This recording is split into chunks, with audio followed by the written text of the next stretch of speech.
Bonjour à tous, donc aujourd'hui je vais vous présenter mon point lecture, donc les lectures que j'ai lues, que je lis et que je lirai.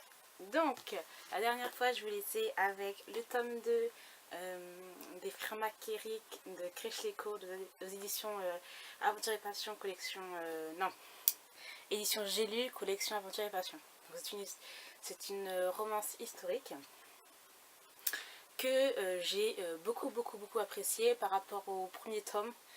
Le premier tome, je trouvais que c'était voilà, une romance historique, voilà, qui pas, il n'y avait pas quel, de la part de Crèche l'école en fait, parce que j'adore cet auteur.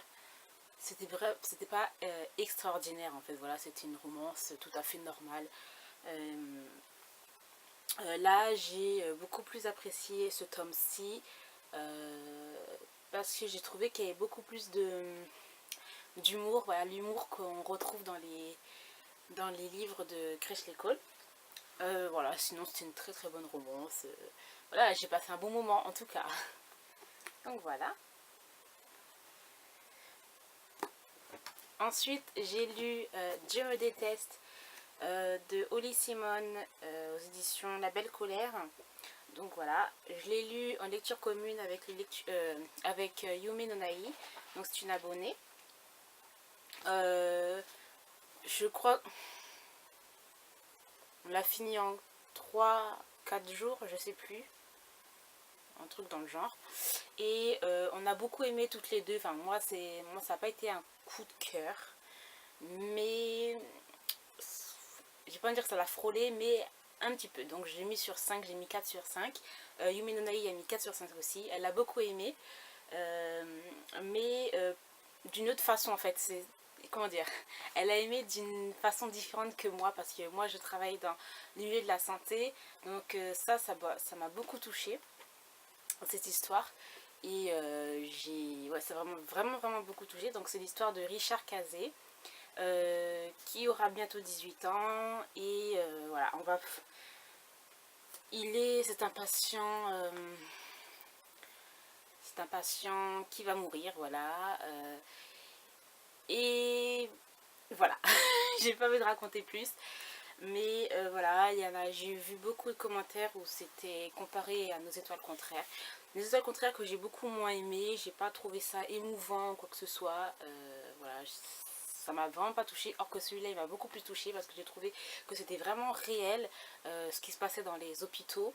Et j'ai adoré le caractère de Richard qui lui, voilà, c'est une personne qui va mourir, mais il essaye d'être un ado comme les autres. Il a vraiment beaucoup d'humour.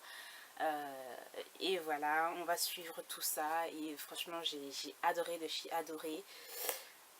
Donc voilà, franchement, ça n'a pas été un coup de cœur, mais pas loin. Il manquait peut-être un petit truc. Mais la fin, avec moi, les fins, voilà, c'est soit ça passe, soit ça casse. Mais là, cette fin-là, franchement, je l'ai trouvée très bien. Ça conclut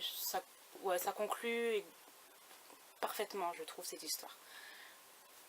Donc voilà. Ensuite, j'ai lu L'impératrice des 7 collines de Kate Quinn aux éditions Pocket. Ouais, Pocket, oui, c'est ça. Hein, oui. Donc voilà. Le premier tome, en fait, c'est pas. Je sais pas, oui. Le premier tome, donc ça a été un coup de cœur pour moi pour l'année 2014. Celui-ci, non. Il est loin du coup de cœur et en fait, il m'a un petit peu déçue. Malheureusement, parce que voilà, donc en fait c'est là on suit les aventures du fils des deux personnages du premier tome, qui s'appelle Vix, Vercingétorix. Et au début, en fait, j'aimais son caractère un peu fougueux, un peu insouciant, parce que voilà, on le rencontre, il a 18 ans dans ce tome-ci. Et voilà, il part de chez ses parents qui, eux, vivent en Bretagne. Et il va revenir à Rome, enfin, c'est la ville où ses parents détestent, où ils ont vécu beaucoup de choses terribles. Et lui, il revient dans cette ville pour... ouais, il est revenu, parce que je ne sais même pas pourquoi il est revenu déjà, voilà. Voilà, il était en manque d'aventure. Et comme je disais, au début j'aimais bien son caractère un peu fougueux, voilà, il est très insouciant, marrant, etc. Mais le problème avec moi, c'est qu'en fait, presque les 2 premières parties, même si il y a des choses qui se passent terribles, je trouve qu'il a pas évolué, il évoluait pas en fait, il évoluait pas, j'ai trouvé pas sérieux du tout en fait, et c'est ça qui a fait que je ne me suis pas attachée à ce personnage là. Il y a un deuxième personnage, Sabine, qui elle aussi on la rencontre petite dans le premier tome. Euh, Elle non plus, franchement, je sais pas quoi penser d'elle en fait. On va dire que j'essaie de la sonder, mais j'y arrivais pas en fait, parce que on sait pas ce qu'elle pense. On sait pas ce qu'elle pense exactement. Elle est, comment, je sais, franchement, elle est mystérieuse. On a l'impression qu'elle est calculatrice, et puis d'un autre côté, d'un autre côté, enfin, je sais pas, franchement, je sais pas dire quel caractère elle a et du début jusqu'à la fin. Elle est comme ça, Sabine. Sabine, elle est très intelligente, mais voilà, elle est à la recherche d'aventure. Toujours d'aventure, d'aventure, d'aventure, d'aventure. Et ça, moi, ça m'a pas touché tout ça en fait. Ces 2 personnages là en fait j'étais ouais mais bon voilà quoi, bof. J'ai pas trouvé super intéressant, des caractères super comment dire fascinants en fait par rapport au premier tome. Et c'est ça que j'ai trouvé dommage en fait. Et puis il n'y a pas d'histoire d'amour, en fait j'ai plus envie de dire que c'est plus une histoire d'amitié, etc. Et puis il y a beaucoup moins d'intensité dans ce tome-ci que dans le tome 1. Dans le tome 1, il y avait des personnages où je détestais du début jusqu'à la fin, des personnages que j'adorais du début jusqu'à la fin. Voilà, il y avait beaucoup d'émotions qui descendaient, qui montaient. Alors que là, en fait, je l'ai lu, mais en fait, compte, j'ai pas... Voilà, il n'y avait pas d'intensité en fait dans les émotions. Pas d'intensité, moins d'intensité en tout cas que le premier tome. Et ouais, c'est ça que j'ai trouvé dommage. Mais en tout cas, je l'ai lu assez rapidement. Je sais plus en combien de jours, mais je l'ai lu assez rapidement. Malgré le fait que c'est un bon pavé quand même, de 695 pages à peu près, presque 700. Mais l'univers, il est franchement, c'est un univers romain, mais l'auteur, elle nous plonge là-dedans et voilà, on tourne les pages, on tourne les pages, on tourne les pages et c'est vraiment trop trop bien par rapport à ça. Mais voilà, je vous dis, par rapport au personnage, ça a été un petit peu enfin, une déception en tout cas pour moi. Je lui ai mis un 3,5 je crois sur 5 sur Goodreads. Ouais. Ensuite, j'ai lu le tome 1 des Eldersman de Madeleine Chian aux éditions J'ai lu, collection Passion Intense. Voilà.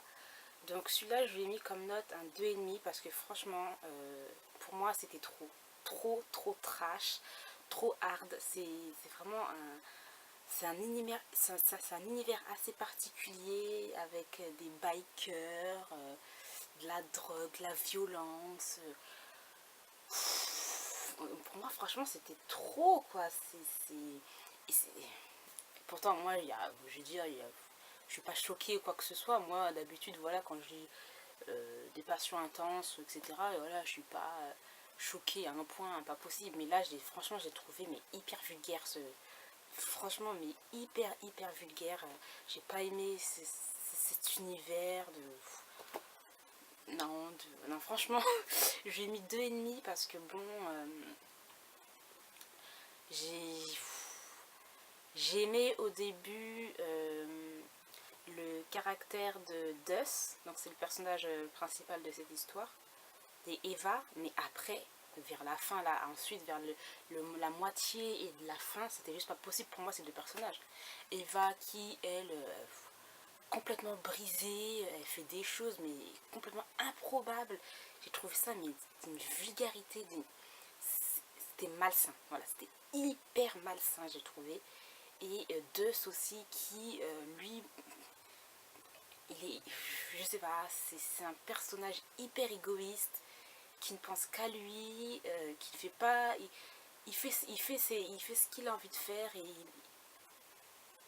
et Et il oublie les conséquences de ça. Et puis après, quand il se souvient de ce qu'il a fait, ah, j'ai trouvé, comment dire, genre quand il est en train de, par exemple, de se dire, ah, j'ai fait quelque chose de mal, il culpabilise, et puis il revient vers elle, et puis elle est là, comme ça, et puis l'autre, tu lui parles mal, enfin, c'était juste pas possible pour moi. J'ai vu qu'il y en a d'autres qui disent, la fin, quelle fin? Ils disent, pourquoi ça se termine comme ça? Moi, je dis, heureusement que ça se termine comme ça. J'avais pas envie de lire la suite et je n'irai pas la suite, ça c'est clair et net. Parce que pour moi, c'était trop trash, franchement. Moi qui n'ai pas choqué par quoi que ce soit, mais là, franchement, j'ai trouvé ça trop trash. Ouais, non, c'est pas possible. C'est pas possible pour moi. Donc voilà. Donc ensuite, je lirai... donc j'ai fini pour mes lectures. Hein, donc ensuite, je lirai Légende de Marie-Lou aux éditions Castelmore. Donc ça, je les lis en lecture commune avec les lectures de Fichoup. Donc voilà. Et ensuite, je ne sais pas ce que je vais lire. Je verrai. Parce que de toute façon, dimanche, il y a le challenge Ridaton. Donc je vais commencer à lire peut-être un petit manga qui est dans la palle de ce challenge-là. Donc voilà, je vous laisse. Je vous dis à bientôt et bonne lecture. Bye.